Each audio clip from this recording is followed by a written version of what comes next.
루카가 전한 거룩한 복음입니다.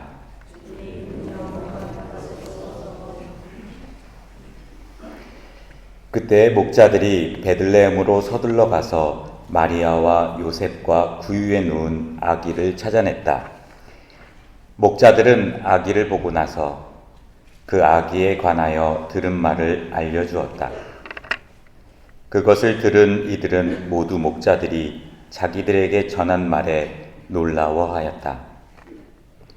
그러나 마리아는 이 모든 일을 마음속에 간직하고 곰곰이 되새겼다.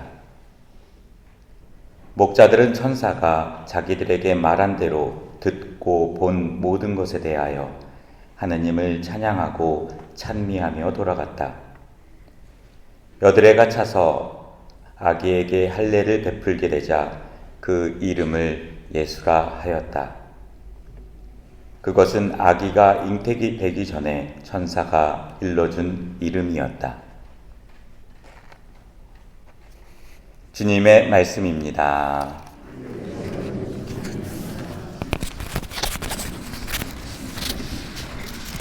찬미 예수님, 네, 새해 복 많이 받으십시오.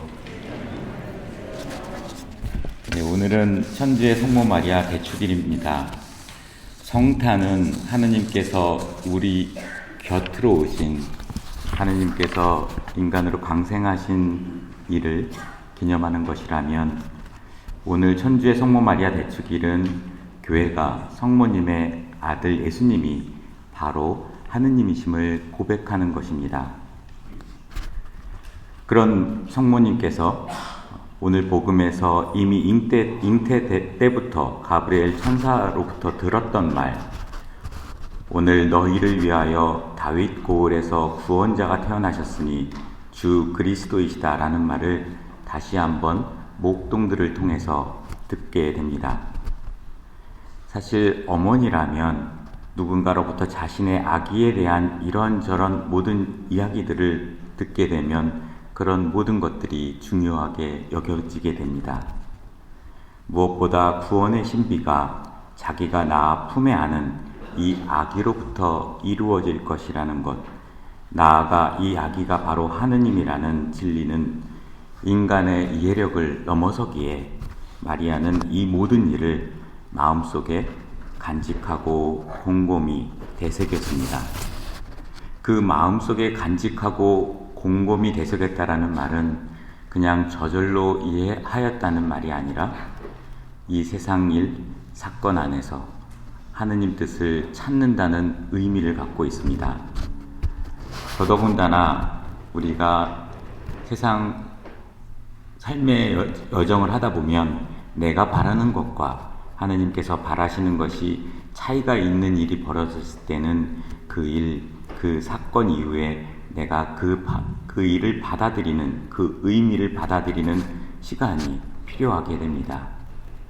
사실 우리가 겪는 모든 일, 모든 사건 안에는 어떠한 형태든 의미가 담겨져 있습니다. 우리가 좀 잘 알고 있는 심리학자 중에 빅터 프랑클이라는 사람이 있습니다. 의미치료, 로고 테라피로 잘 알려져 있지요. 그분은 이런 말을 하였습니다. 삶이 의미가 있는지 묻는 대신에 매 순간 의미를 부여하는 건 우리 자신들이다. 그리고 또 이러한 얘기를 하였습니다. 우리가 겪게 되는 여러 가지 사건, 현상, 사태들 안에 그것을 자극이라고 표현을 한다면 그 자극과 우리의 반응 사이에는 공간이 있다라고 얘기를 했습니다. 그 공간은 우리가 선택할 자유, 그리고 그것을 선택할 힘을 갖고 있다는 것입니다. 그 우리의 반응, 그 익숙하지 않은 사건들을 맞닥뜨렸을 때 그 낯섦에 우리가 반응을 하는 것, 그것에 따라서 우리의 성장과 행복이 달려있다라고 했습니다. 그리고 우리가 그 일 안에서 벌어지는 그 의미를 잘 읽어내게 되면 누군가에게 절실한 도움을 줄 수도 있고 또 누군가에게는 평생 마음에 간직할 수 있는 기쁨을 줄 수도 있습니다. 반면에 그 의미를 전혀 읽어내지 못하면 우리가 소중한 기쁨, 의미로 체험할 수 있는 일들까지도 그냥 나의 무관심 속에 흘려버릴 수도 있지요. 제가 여기 오기 전에 이주 노동자 지원센터에서 일을 했었는데 그 당시에 외국인 노동자들을 많이 만났는데 대부분은 청년들이었습니다. 몇 명은 저와 정말 친한 동생들이 되어서 자주 아주 친밀하게 지냈었던 친구들이 있는데 그 중에 캄보디아 여성 노동자 3명이 있었습니다. 그 3명의 자매들은 농장에서 일을 했었어요. 어느 날 이제 이 친구들과 함께 저희 센터에서 외국인들이다 보니까 생존을 위해서 한국어 공부를 배우러 오는데 거기에서 가을 프로그램으로 이제 소풍을 가게 되었습니다. 그래서 그 주일날 소풍을 갔는데 이 3명의 모습이 계속해서 12시간 이상씩 매주 일하면서 그리고 한 달에 2번 정도밖에 쉬지를 못하는데 그 하루를 이렇게 일터에서 떠나서 자유를 만끽하는 모습이 너무 행복해 보였었습니다. 그리고 나서 이제 헤어지는 때 제가 라이드를 좀 해주었는데 이렇게 그 농장 앞에 가니까 그 농장주가 나와 있었습니다. 그러면서 저에게 화를 버럭 냈습니다. 왜 이렇게 밤늦게까지 데리고 있었느냐. 내일 새벽같이 일해야 되는데 얘네들이 내일 일하는데 지장이 있으면 책임질 거냐 라면서 이런 식으로 하면 한국어 공부도 안 보내겠다 라고 하였습니다. 그리고 나서 시간이 지나서 알고 보니까 월급도 계속 제대로 주지를 않았고 그리고 숙소에 이렇게 다시 한번 가보니까 겨울인데 비닐하우스에 난로로 이렇게 운영이 되고 있었는데 추워갖고 그 친구들이 겨울에 너무 힘들어해서 저희가 이불을 가져다 주었습니다. 그러면서 농장 이직을 도와주었지요. 그게 벌써 8년 전 일인데 지금도 전라도 나주에서 버섯 농장에서 일을 하고 있습니다. 가끔씩 메신저로 소식을 전해오는데 이 친구들은 저에게 캄보디아 말로 이제 뽕뽀르라고 하는데 그거를 오빠입니다. 가끔씩 그렇게 오빠라고 부르는데 뽕뽀로 그러는데 어느 날 이렇게 얘기를 해요. 제가 아빠라고 불러도 되겠습니까? 라고 아주 물어보더라고요. 왜 그러느냐 했더니 정말 아버지같이 편안하게 그리고 우리의 필요한 것들을 돌봐주어서 그렇게 불러도 되겠느냐라고 얘기하더라고요. 미국에 오기 전에도 만나고 왔는데 그들이 기차를 타고 저희 센터에 와서 결혼할 사람이라고 소개시켜주면서 저에게 과일을 들고 와서 과일을 깎아 주었습니다. 그러면서 또 한 번 또 너무나 감사하다고 계속 몇 번이고 이야기를 했습니다. 그러면서 힘든데 고생이 많으니 건강하게 잘 있으라고 제가 얘기를 하면 오히려 저한테 또 일 너무 열심히 하지 말고 건강 잘 살피라고 저에게 이야기를 해줍니다.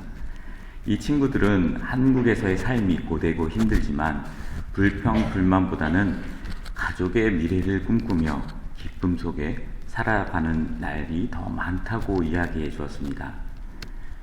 그리고 또 한 청년은 미나리 농장에서 일하던 캄보디아 또 청년이었는데 그 친구는 농장주의 모욕과 그리고 욕, 계속된 복된 가혹함 것에 그리고 때로는 목도 조르면서 이렇게 일을 빨리빨리 하라고 하는 이런 것을 버티다 못해 어느 날 전화가 왔어요. 그래서 저희 신부랑 같이 함께 이제 갔더니 대로변에 맨발로 나와서 우리 앞에 머리를 숙이고 제발 살려주세요 라고 하는 거였어요. 그리고 나서 이 친구가 우리 센터에서 함께 당분간 지내게 되었었는데 그리고 사실 저희도 많이 잘해준 건 없지만 이렇게 며칠 신세를 지고 떠나면서 이렇게 칠판에다가 글을 써놨어요. 유치원생 글씨처럼 잘 못 쓰는 글씨로 한국 사랑합니다 이라고 써놨더라고요.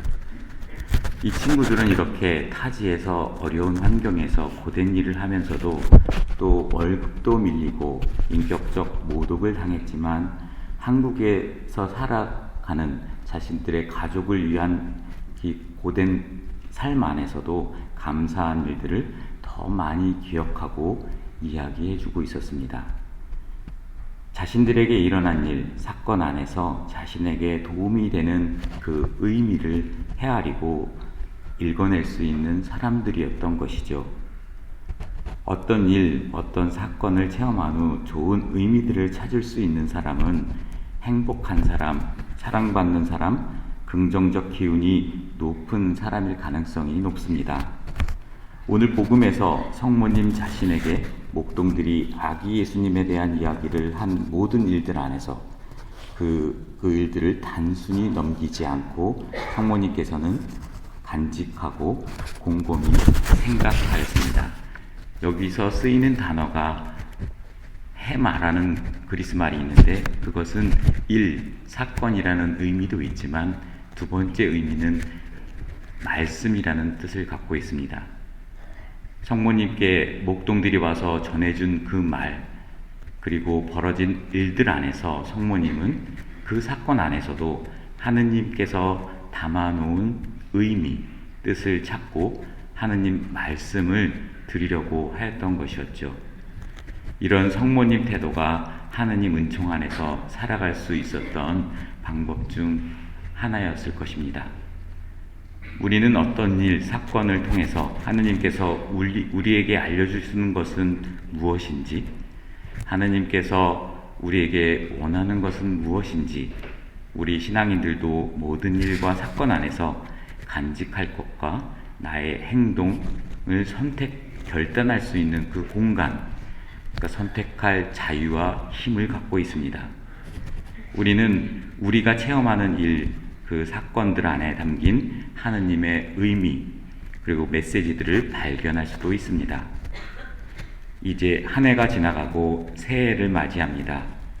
올 한 해 우리가 만난 수많은 사람들과의 만남들, 그리고 사건들 안에서 설령 내 뜻과 다른 전개가 있었을지언정 올 한 해 동안 하느님께서 이런 일들 안에서 내게 어떤 메시지를 주고자 했었을지, 하느님께서 우리에게 알려주시고자 했던 것은 무엇인지, 우리의 신앙적 성장을 위해서 전해주고 있는 말씀은 무엇인지 돌아보는 시간을 가져보면 좋겠습니다. 또 올 한 해 동안 주님께서 우리에게 베풀어 주신 모든 은혜에 감사하면 좋겠습니다. 또한 새해에는 일독서에 나오는 말씀처럼 하느님께서는 우리를 모두를 축복해 주신다는 그런 믿음 안에서, 하느님 말씀 안에서 잘 살아갈 수 있는 은총을 청하면 좋겠습니다. 성모님의 전구 안에서 주님의 복 많이 받으시는 한 해 되시기를 기도합니다. 아멘.